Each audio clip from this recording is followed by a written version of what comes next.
नमस्कार मित्रों, आप सभी का हमारे इस क्लास में स्वागत है। और आज हम आपको भक्ति काल में निर्गुण भक्ति काव्य धारा पर अपना यह क्लास लेकर के उपस्थित हुआ हूँ। तो आइए हम निर्गुण भक्ति काव्य धारा की परिभाषा, उनके प्रमुख कवि, उसकी विशेषता और उन कवियों की रचनाएं इस क्लास में पढ़ते हैं। जैसा कि इसके पहले हमने आपको भक्ति काल का नामकरण, काल विभाजन और पृष्ठभूमि पढ़ाया हूँ, उसी क्रम में उसी काल का आज हम आपको यानी निर्गुण भक्ति की काव्य धाराएँ और उनके कवि पर यह क्लास लेकर उपस्थित हुआ हूँ। तो जैसा कि आप देख भी रहे हैं, बोर्ड पर लिखा गया है निर्गुण भक्ति काव्य धारा। तो पहले हम इसकी परिभाषा देखते हैं, उसके बाद इसकी क्या विशेषताएं होती हैं, कौन इसके कवि हैं और उन कवियों की क्या रचनाएं हैं, यानी क्रमवत पढ़ते हैं। तो आइए हम पहले निर्गुण भक्ति की परिभाषा देखते हैं कि इसकी परिभाषा क्या है। ठीक, निर्गुण भक्ति काव्य धारा की परिभाषा। निर्गुण भक्ति काव्य धारा की परिभाषा हम देखते हैं। इसकी परिभाषा क्या है? जिन भक्त कवियों द्वारा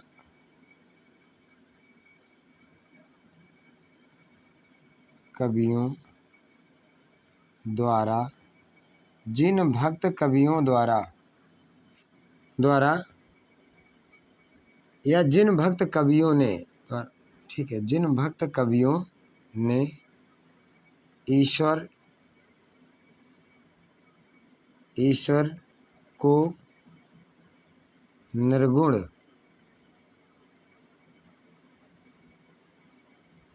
निराकार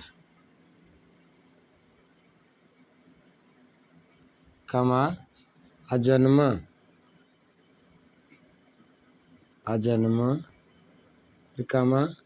अनंत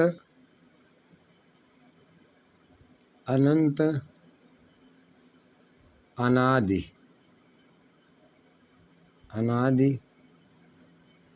अगोचर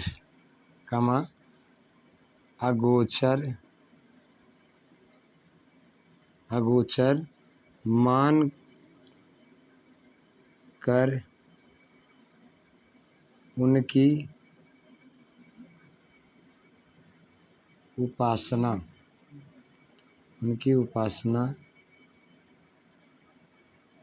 में काव्य रचना की उनके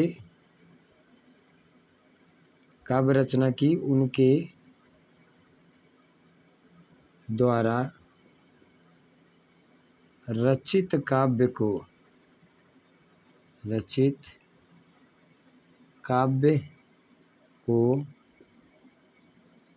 निर्गुण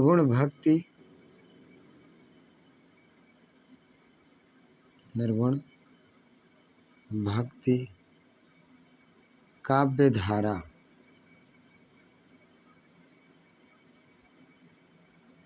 के नाम से जाना जाता है।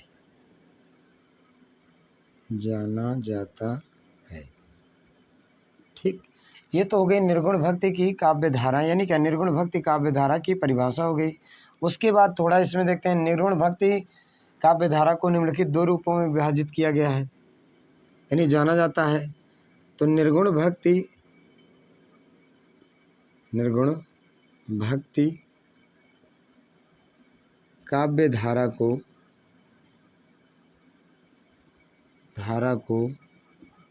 निम्नलिखित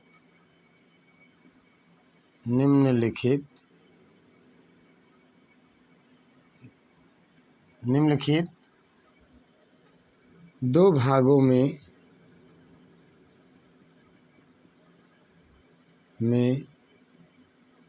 विभाजित किया गया है, विभाजित किया गया है। ठीक। अब देखिए, निर्गुण भक्ति काव्य धारा की पहले परिभाषा है। जिन भक्त कवियों ने ईश्वर को निर्गुण, निराकार, अजन्मा, अनंत, अनादि, अगोचर मानकर उनकी उपासना में काव्य रचना की, उनके द्वारा रचित काव्य को निर्गुण भक्ति काव्य धारा के नाम से जाना जाता है। अब निर्गुण भक्ति काव्य धारा को निम्नलिखित 2 भागों में विभाजित किया गया है, जो निम्नलिखित यानी जो इस प्रकार है, विभाजित किया गया है जो इस प्रकार है, इस प्रकार है। ठीक। नंबर 1 हो जाएगा यानी ज्ञानाश्रयी, ज्ञानाश्रयी या संत काव्य धारा, संत काव्य धारा। ठीक। दूसरी हो जाएगा प्रेमाश्रयी, प्रेमाश्रयी या सूफी काव्य धारा, सूफी काव्य धारा, सूफी काव्य धारा, संत काव्य धारा या सूफी काव्य धारा। ठीक है। अब यहाँ पर ये चीज़ समझ लीजिए, यानी निर्गुण भक्ति की जो 2 काव्य धाराएं यानी चली, एक थी ज्ञानाश्रय या संत काव्य धारा, दूसरी थी प्रेमाश्रय या सूफी काव्य धारा। तो यहाँ पर एक आपको समझना है कि ज्ञानाश्रय शब्द किसने दिया, यानी ज्ञानाश्रय किसने माना है, यानी ज्ञानाश्रय और संत। यहाँ पर देखिए ज्ञानाश्रय और यहाँ पर संत काव्य धारा है। तो ज्ञानाश्रय काव्य धारा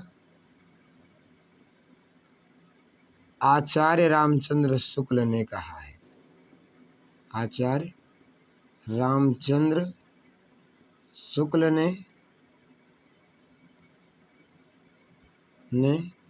और ठीक, और संत काव्य धारा, संत काव्य धारा की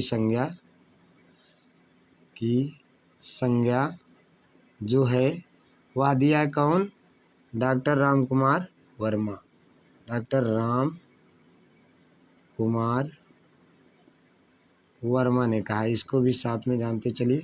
यानी क्या है, वही है प्रेमाश्रय शाखा आचार्य रामचंद्र शुक्ल ने कहा, सूफी काव्य धारा किसने कहा है, तो डॉक्टर राम कुमार वर्मा ने कहा। इसके पहले भी हमने आपको बताया है। तो आइए हम यानी जो है ज्ञानाश्रय या संत काव्य धारा की भी परिभाषा इसी में देखते चलते हैं, फिर उसकी विशेषताएं देखते हैं, और ये पेज नंबर 1 है। ठीक। अब हम हेडिंग स्वरूप में देखेंगे क्या कि ज्ञानाश्रयी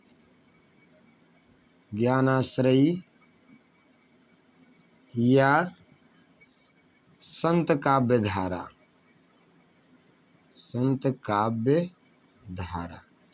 ठीक। इसको हम पढ़ेंगे ज्ञानाश्रयी या संत काव्य धारा। ज्ञानाश्रयी या संत काव्य धारा की हम यहाँ पर क्या क्या है परिभाषा देख लेते हैं। इसको एक बार रिपीट करते हैं निर्गुण भक्ति काव्य धारा को, कि निर्गुण भक्ति काव्य धारा की जो परिभाषा है, जिन भक्त कवियों ने ईश्वर को निर्गुण, निराकार, अजन्मा, अनंत, अनादि, अगोचर मानकर उनकी उपासना में काव्य रचना की, उनके द्वारा रचित काव्य क्या है, निर्गुण भक्ति काव्य धारा के नाम से जाना जाता है। अब निर्गुण भक्ति काव्य धारा को निम्नलिखित 2 भागों में विभाजित किया गया है, जो इस प्रकार है। नंबर 1 ज्ञानाश्रयी या संत काव्य धारा, नंबर 2 प्रेमाश्रयी या सूफी काव्य धारा। ज्ञानाश्रयी काव्य धारा का नाम की संज्ञा किसने दी है, तो आचार्य रामचंद्र शुक्ल ने दी है। संत काव्य धारा किसने कहा है, तो डॉक्टर राम कुमार वर्मा ने कहा। उसी प्रकार प्रेमाश्रयी किसने कहा है, तो प्रेमाश्रयी शुक्ल जी ने कहा है, वही आचार्य रामचंद्र शुक्ल ने।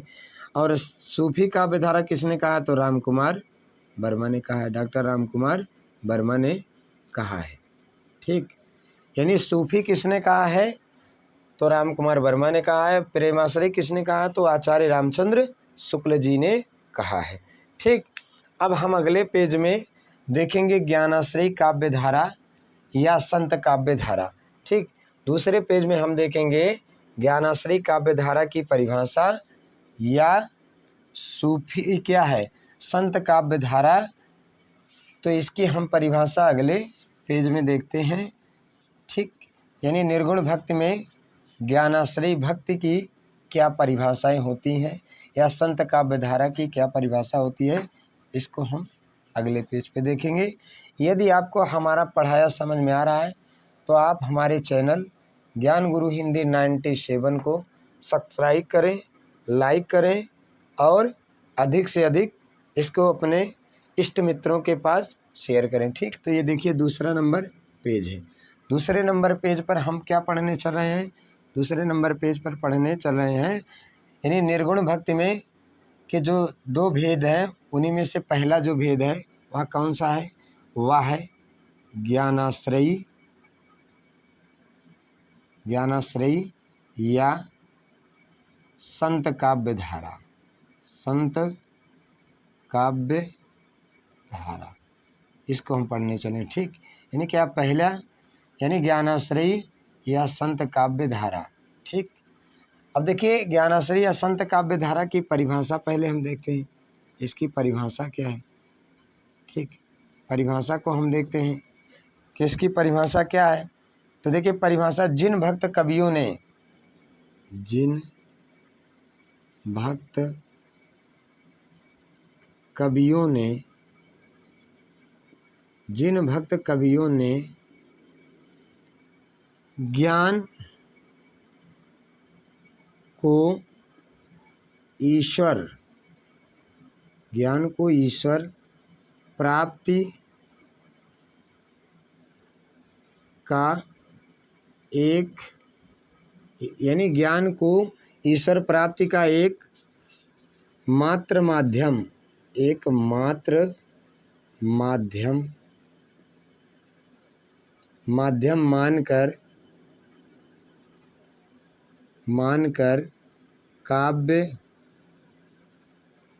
काव्य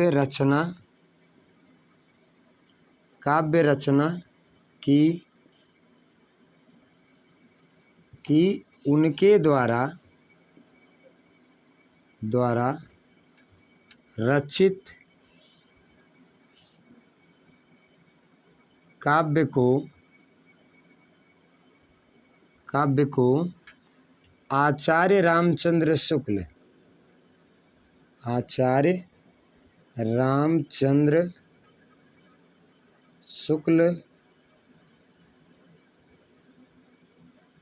ने, आचार्य रामचंद्र शुक्ल ने ज्ञानाश्रयी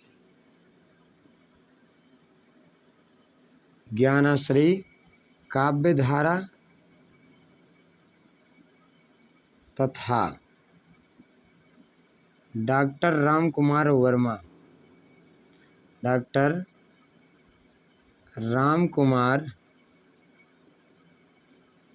वर्मा, इनको शॉर्ट में RK वर्मा भी कहा जाता है, यानी RK वर्मा।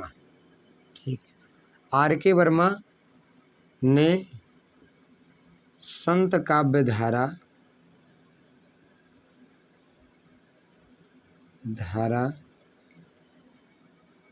के नाम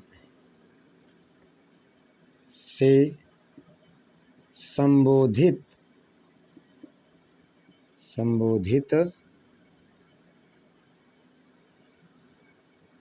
किया है।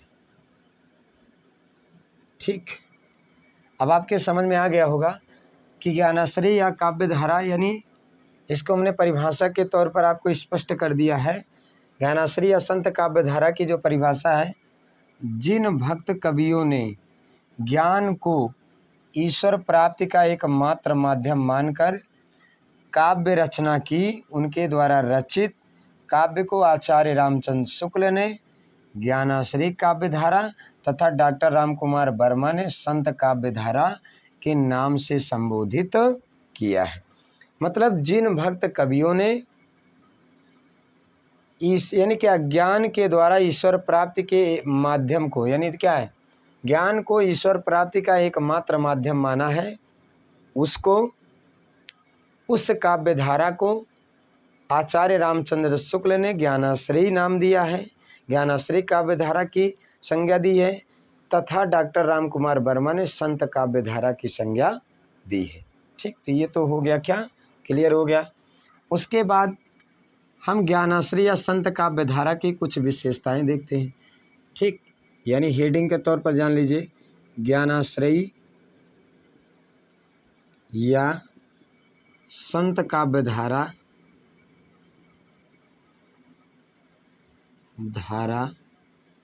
की संत काव्य धारा की विशेषताएं।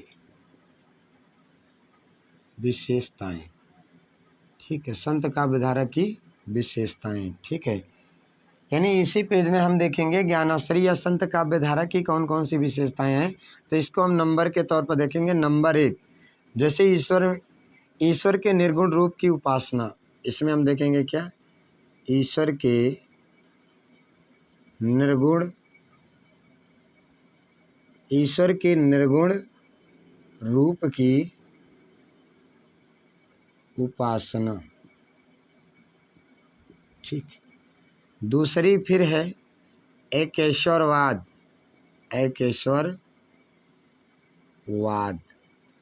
ईश्वर केवल एक है। ठीक, ऐसा यहाँ पर तीसरी फिर क्या है, तीसरी हो जाएगी योग साधना द्वारा शरीर एवं मन की शुद्धि पर बल। योग साधना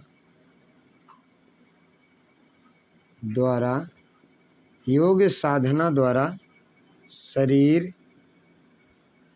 एवं मन की शुद्धि पर बल।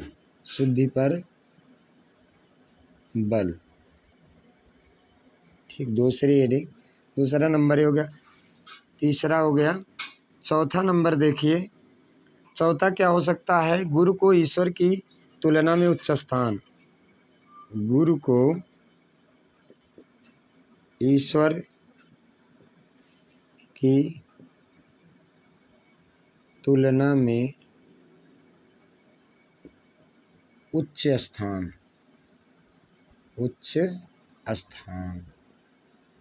यानी क्या है, गुरु को ईश्वर की तुलना में ऊंचा स्थान दिया गया है। कहाँ, यानी क्या, निर्गुण भक्ति में। उसके बाद फिर क्या है, माया मोह की निंदा। माया मोह की निंदा मतलब माया मोह की क्या की गई है, निंदा की गई है। छठा नंबर हम देखते हैं क्या हो सकता है, क्या विशेषता होती है, जाति पाति एवं वर्ण व्यवस्था का विरोध। यानी जाति पाति एवं वर्ण व्यवस्था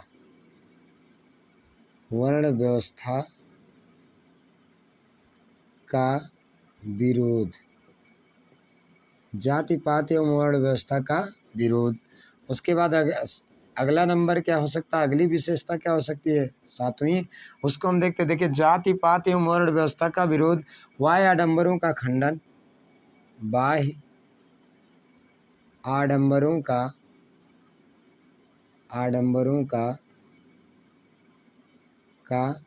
खंडन। बाह्य आडंबरों का खंडन। ठीक, उसके बाद फिर क्या हो सकता है, सधुक्कड़ी भाषा का प्रभाव। आठवां, सधुक्कड़ी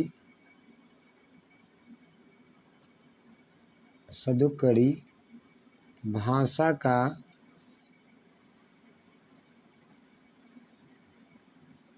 प्रभाव। सधुक्कड़ी भाषा का प्रभाव। उसके यानी सधुक्कड़ी भाषा का प्रभाव था। मुक्तक काव्य रचनाओं की अधिकता भी थी।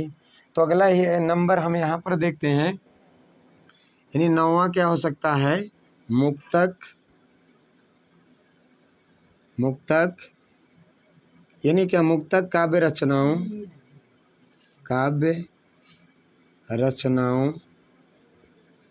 मुक्तक काव्य रचनाओं की अधिकता। उसके बाद 10वां नंबर क्या हो सकता है, यानी 10वीं विशेषता क्या हो सकती है, गृहस्थ के प्रति आदर का भाव। गृहस्थ के प्रति आदर का भाव। ठीक, गृहस्थ जीवन को आदर के साथ देखा गया है। उसके बाद उलटवासियों का प्रयोग। 11 नंबर, उलटवासियों का प्रयोग। ठीक, उसके बाद 12वां, यानी अगला क्या हो सकता है, रहस्यवाद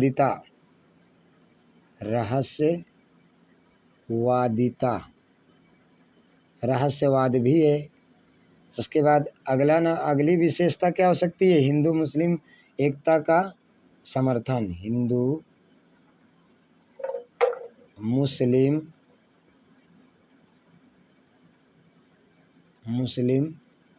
एकता का समर्थन। ठीक, और भी कुछ विशेषताएं हैं ज्ञानाश्रय भक्ति काव्य धारा की, तो उसको हम यहाँ पर देख लेते हैं। थोड़ा इसको हम मिटाते हैं, एक ही पेज में इसको देखेंगे। यानी ज्ञानाश्रय भक्ति की हम यहाँ पर परिभाषा क्या है मिटा देते हैं, उसके बाद हम विशेषता को ही देख लेते हैं। ठीक, तो इस हेडिंग को हम ऊपर डाल देते हैं। ज्ञानाश्रय भक्ति काव्य धारा या संत काव्य धारा पढ़ रहे हैं, तो उसमें हम पढ़ रहे हैं क्या, यानी परिभाषा देख ली। अब हम देख रहे हैं ज्ञानाश्रय भक्ति काव्य धारा की विशेषताएं। ठीक, तो 13 नंबर तक हमने यहाँ पर देखा है। यानी पहले ये हेडिंग समझ लीजिए, ज्ञानाश्रयी या संत काव्य धारा की विशेषताएं। ठीक, विशेषताएं इसी पेज में भी हम इसको देखेंगे। अभी कुछ शेष बच गई हैं, उन काव्य यानी क्या उन विशेषताओं को हम देखते हैं। जैसे क्या, सहज जीवन पर बल। 14 नंबर जो है यहाँ से हम देखेंगे, यानी क्या है, सहज जीवन पर बल। ठीक, उसके बाद अगली जो विशेषता है वह क्या, अवतारवाद का खंडन। अवतारवाद का खंडन, यानी अवतारवाद का खंडन किया गया है। उसके बाद फिर अगली हेडिंग क्या, अगली विशेषता क्या हो सकती है, जैसे समाज सुधार की भावना। समाज सुधार की भावना, समाज सुधार की भावना भी थी। उसके बाद क्या, लोक हितार्थ काव्य रचना। लोक के हित के लिए काव्यों की रचना है। तो यहाँ पर 17 नंबर देख लेते हैं, लोक हितार्थ काव्य रचना। लोगों के हित के लिए काव्यों की रचना की गई है। उसके बाद अगली जो विशेषता हो सकती है वह क्या, विश्व बंधुत्व का भाव। विश्व बंधुत्व का भाव।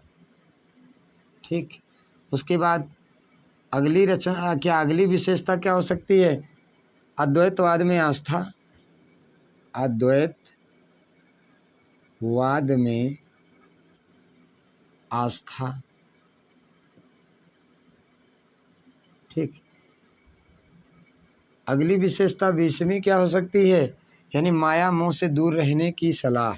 माया मोह से दूर रहने की शिक्षा।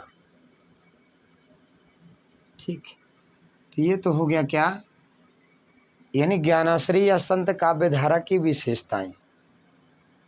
यानी हमने दूसरे पेज पर देखा है, इसको एक बार रिपीट करते हैं। देखिए इसमें हम देख रहे हैं ज्ञानाश्रय या संत काव्य धारा की विशेषताएं। तो पहली विशेषता हमने देखी क्या, ईश्वर के निर्गुण रूप की उपासना। दूसरा देखा एकेश्वरवाद। तीसरी क्या है विशेषता देखा, योग साधना द्वारा शरीर और मन की शुद्धि प्रबल। चौथी होगी गुरु को ईश्वर की तुलना में उच्च स्थान। पांचवी होगी माया मोह की निंदा। छठी होगी जाति पाति एवं वर्ण व्यवस्था का विरोध। सातवीं विशेषता होगी बाह्य आडंबरों का खंडन। आठवीं होगी सदुक्कड़ी भाषा का प्रभाव। नौवीं विशेषता होगी मुक्तक काव्य रचनाओं की अधिकता। 10वीं होगी गृहस्थ के प्रति आदर भाव। और 11वीं होगी उलट बासियाँ। वही है ना कि एक अचंभा देखा भाई ठाड़ा सिंह चरावे गई, ये उलटवासी है। उसके बाद रहस्यवादिता है, हिंदू मुस्लिम एकता का समर्थन भी है। अगली विशेषता है सहज जीवन प्रबल। अगली विशेषता है अवतारवाद का खंडन। अगली विशेषता समाज सुधार की भावना। अगली उसी क्रम में विशेषता है लोक हितार्थ काव्य रचना। अगली उसी क्रम में विश्व बंधुत्व का भाव। अगली विशेषता अद्वैतवाद में आस्था। अगली विशेषता है माया मोह से दूर रहने की शिक्षा। तो यहाँ पर हमने क्या देखा, यहाँ पर हमने देखा संत काव्य धारा की प्रमुख क्या है विशेषताएं। अगले यानी पेज नंबर 3 पर हम देखेंगे संत काव्य धारा के प्रमुख कवि और उन कवियों की रचनाएं। तो इसमें हम सबसे पहले देखेंगे कबीरदास को। तो कबीरदास को थोड़ा हम विस्तार में पढ़ेंगे, उसके बाद उनकी रचनाएं पढ़ेंगे।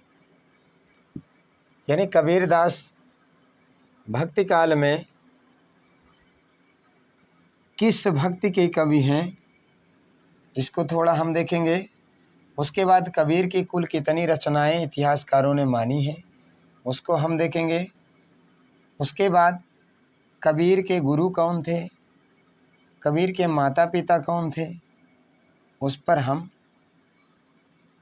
उस पर हम चिंतन मनन और अध्ययन करेंगे। ठीक, तो यहाँ पर क्या है, ज्ञानाश्रय या संत काव्य धारा के हेडिंग है कि प्रमुख कवि की विवेचना।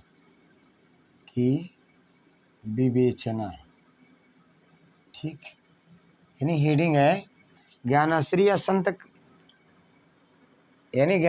संत काव्य धारा के प्रमुख कवि की विवेचना। तो यानी क्या कवि में हम पहले कवि किसको लेते हैं, पहले कवि ले रहे हैं कबीरदास को। ठीक है, कबीरदास को हम ले रहे हैं। अब यहाँ पर देखिए पहले जो कवि हैं संत कवि या ज्ञानाश्रय शाखा के प्रथम कवि जो हैं वह कौन है, वह है कबीरदास। अब हम देखेंगे कबीर शब्द का अर्थ क्या है, कबीर किस भाषा का शब्द है, इसको देखिए इसको हम समझ लेते हैं। कबीर अरबी भाषा का शब्द है, अरबी भाषा का शब्द है। ठीक, यानी कबीर जो है वो अरबी भाषा का शब्द है जिसका अर्थ होता है, भाषा का शब्द है, शब्द जिसका अर्थ हुआ महान, जिसका अर्थ क्या होता है, महान होता है। यानी कबीरदास को हम पढ़े तो कबीर अरबी भाषा का शब्द है जिसका अर्थ होता है महान। ठीक, यानी कबीर का अर्थ होता है क्या, वीर होना, यानी क्या महान जो होता है। उसके बाद इनका हम जन्म देख लेते हैं। जब इनका जन्म जो है जो सर्वमान्य है वह है सन 1300, यानी क्या है सन 1398 ईस्वी।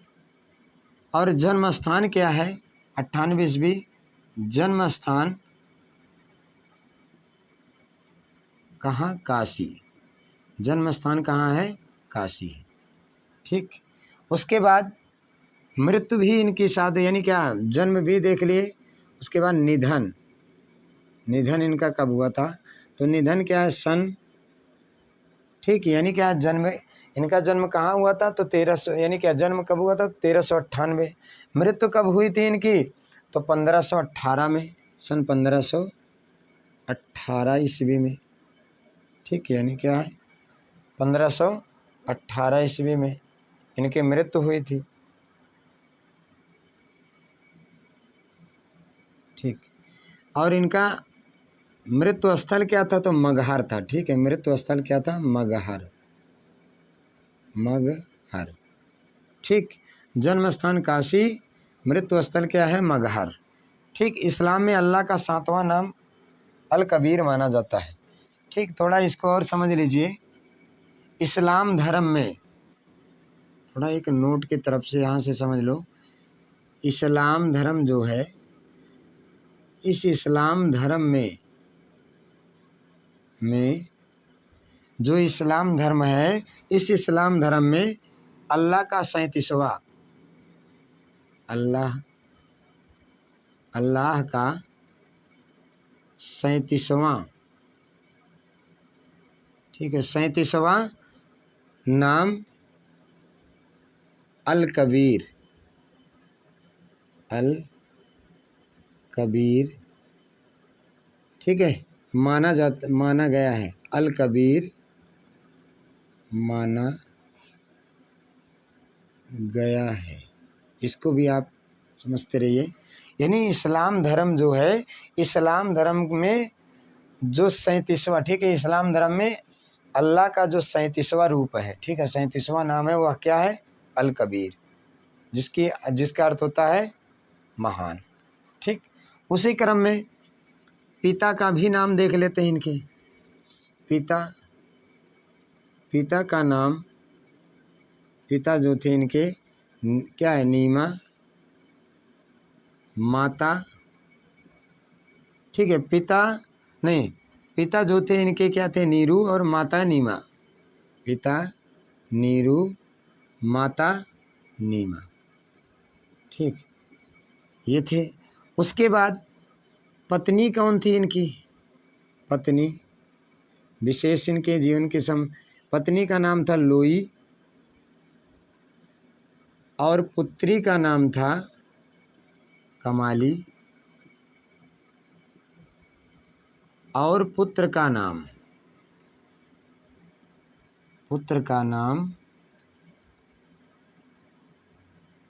कमाल। ठीक, पुत्री का नाम कमाली और पुत्र का नाम कमाल था। ठीक है, और गुरु भी इनके देख लेते हैं हम इसी क्रम में। गुरु इनके कौन से? तो इनके 2 गुरु थे। यानी हिंदू धर्म में देखा जाए तो इनके गुरु जो थे, हिंदू एवं कबीर के अनुसार देखा जाए, यानी हिंदू, ठीक है, हिंदू गुरु, यानी क्या, हिंदुओं में गुरु कौन थे? हिंदुओं में इनके गुरु थे रामानंद। ठीक, और उसके बाद जो है मुसलमानों में या मुसलमानों के अनुसार कह लीजिए, तो मुसलमानों में इनके जो गुरु थे उनका नाम था शेख तकी, इनके गुरु थे। ठीक, यानी इनके हिंदू और मुस्लिम, हिंदू में थे रामानंद और मुसलमानों में थे शेख तकी। ठीक, ये इनके गुरु थे। अब इनकी हम रचनाएं देखेंगे, इनकी रचनाएं। ठीक है, रचनाएं देखो, इसमें हम थोड़ा चिंतन करते हैं। डॉक्टर नगेंद्र ने, थोड़ा यहाँ पर देखिए, डॉक्टर नगेंद्र ने अपने इतिहास ग्रंथ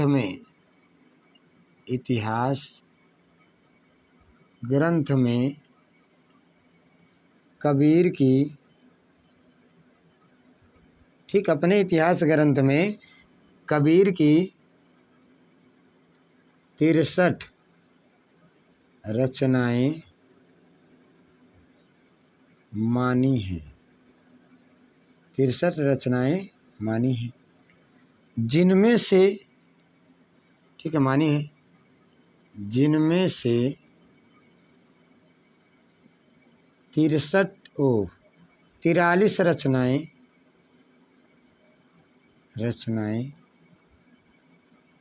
ठीक, यानी 43 रचनाएं प्रकाशित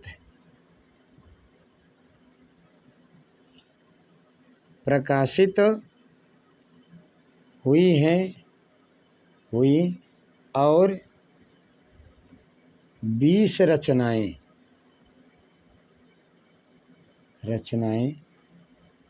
अप्रकाशित हैं, प्रकाशित हैं, ठीक, अप्रकाशित हैं। अब हम रचनाओं को देखते चलेंगे, ठीक है, यानी इनकी एक एक रचनाओं को देखते चलेंगे। तो इनकी हम पहली रचना यहाँ पर लेते हैं बीजक, यानी इनकी पहली रचना कौन सी लेते हैं? पहली रचना इनकी है बीजक को हम मानते हैं, और बीजक इनकी पहली रचना नहीं है, ठीक, इनकी पहली रचना को हम लेते हैं बीजक, ठीक। अब बीजक जो है इसका संकलन किसने किया था? ठीक है ना, यानी इसका जो संकलन किया था, संकलन करता इन्हीं के एक शिष्य थे, संकलन करता इन्हीं के शिष्य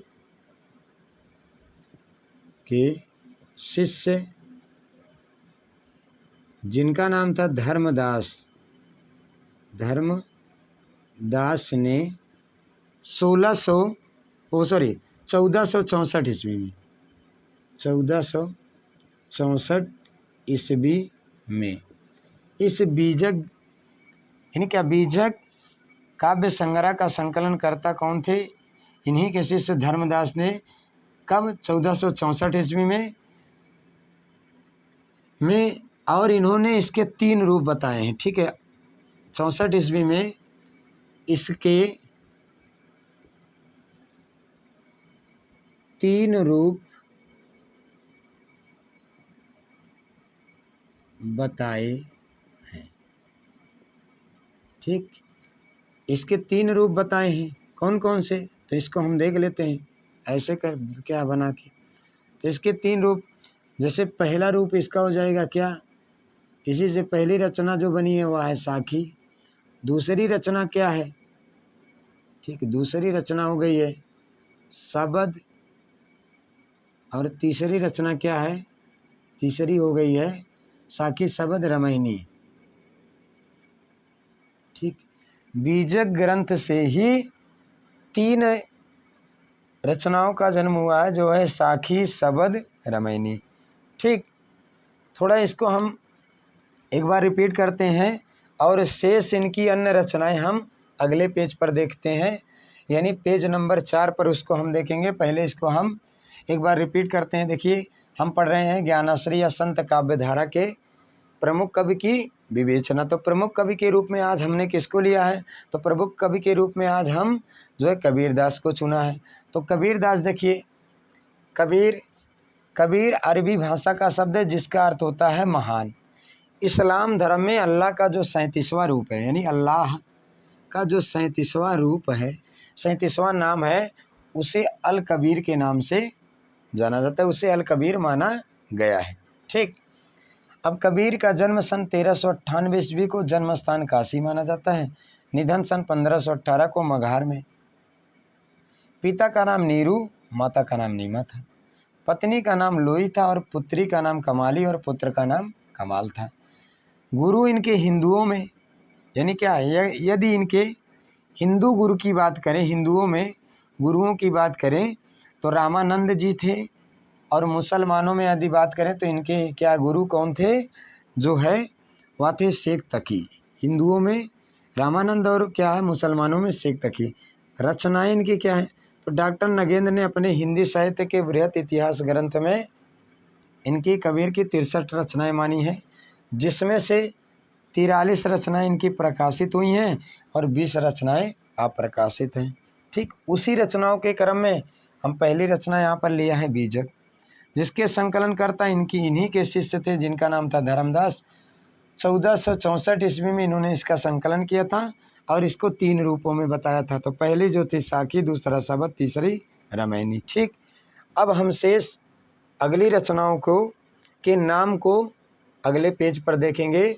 जो पेज नंबर होगा क्या, पेज नंबर होगा चौथा। ठीक है, यानी चौथा पेज नंबर होगा, उसको हम अगले पेज पर देखेंगे। ठीक, तो यदि आपको हमारा यह क्लास पसंद आ रहा है मित्रों एवं विद्यार्थियों, तो आप हमारे चैनल जो आपकी सेवा में तत्पर है, उस चैनल को आप सब्सक्राइब करें, लाइक करें और अधिक से अधिक शेयर करें। ठीक, तो हम इसमें क्या देख रहे हैं, कबीर की प्रमुख रचनाएं। ठीक, कबीरदास की प्रमुख रचनाएं। ठीक, पढ़ रहे हैं किसको, कबीरदास को पढ़ रहे हैं, कबीरदास। ठीक, और पेज नंबर क्या है, पेज नंबर है 4। तो पेज नंबर 4 में हम क्या देखेंगे, कबीर की रचनाएं। ठीक, जो प्रमुख रचनाएं हैं उन्हीं रचनाओं को। जैसे पहली रचना हमने क्या देखा, बीजक। बीजक के कितने रूप थे, तो बीजक के 3 रूप बताए हैं। साखी, बीजक से साखी, दूसरी शबद और तीसरी रामायणी। ठीक, बीजक काव्य संग्रह से 3 रचनाओं का जन्म हुआ है। उसके बाद दूसरी इनकी रचना क्या है, उसको हम देखते हैं। दूसरी रचना है अगाध मंडल, अगाध मंडल। ठीक, तीसरी इनकी रचना है अगाध मंडल के बाद अक्षर खंड की रामायणी, अक्षर खंड की रामायणी, अक्षर खंड की रामायणी। चौथी इनकी रचना क्या है, वह कबीर की वाणी, कबीर की बानी, बानी माने वो बाणी। ठीक, बानी। अगली जो रचना है इनकी वह क्या है, रेखता, रेखता। अगली रचना है उसी क्रम में रेखता के बाद शब्दावली अनुराग सागर, शब्दावली अनुराग सागर। ठीक, अगली जो रचना है शब्दावली के बाद अगली कबीर की जो रचना है वह क्या है, कबीर की साखी, कबीर की साखी। ठीक, अगली रचना है उसी क्रम में वह अक्षर भेद की रामायणी, अक्षर भेद की रामायणी, अक्षर भेद की रामायणी, अक्षर भेद की रामायणी। उसी क्रम में अगली रचना है ब्रह्म निरूपण, ब्रह्म निरूपण, ब्रह्म निरूपण। अगली रचना है उसी क्रम में विचार माला, विचार माला। ठीक, उसी क्रम में इनकी अगली रचना है वह जो है हंस मुक्तावली, हंस मुक्तावली, हंस मुक्तावली। अगली उसी क्रम में 12वीं जो रचना है इनकी क्या, अमर मूल, अमर मूल। अगली रचना है, ठीक है, अमर मूल के बाद अगली रचना है उग्र गीता, उग्र गीता। अगली रचना इनकी क्या हो जाएगी, कबीर गोरख, कबीर गोरख। ठीक, कबीर गोरख के बाद क्या होगा, मोहम्मद बोध, मोहम्मद बोध। अगली रचना है 16वीं, इन्हें क्या है, विवेक सागर, विवेक सागर। फिर इनकी उसी क्रम में अगली रचना है विवेक सागर के बाद क्या, ज्ञान सागर, ज्ञान सागर। ठीक, तो ये क्या है इनकी प्रमुख, हमने जो इनके यानी इम्पोर्टेंट रचनाएं थी, यानी मोस्ट जो रचनाएं थी कबीर की, उसको हमने यहाँ पर देख लिया। ठीक, यानी जैसे इसको एक बार हम रिपीट करते हैं, हम पढ़ रहे हैं क्या, कबीर की, कबीरदास को, और उनकी क्या पढ़ रहे हैं, रचनाएं। पहली रचना बीजक, दूसरी अगाध मंडल, तीसरी क्या, अक्षरखंड की रमैनी। उसी क्रम में अगली है कबीर की वाणी, अगली है रेखता, शब्दावली अनुराग सागर, कबीर की साखी, अक्षर वेद की रमैनी, ब्रह्म निरूपण, विचार माला, हंस मुक्तावली, अमरमूल, उग्र गीता, कबीर गोरख, मोहम्मद बोध, विवेक सागर, ज्ञान सागर। अगले जो कवि हैं उनकी रचनाएं हम जो है अगले क्लास में देखेंगे, यानी क्या निर्गुण भक्ति में ज्ञानाश्रय शाखा के कबीर के बाद जो प्रमुख कवि हैं उनकी रचनाएं हम अगले क्लास में देखेंगे। ठीक है, धन्यवाद।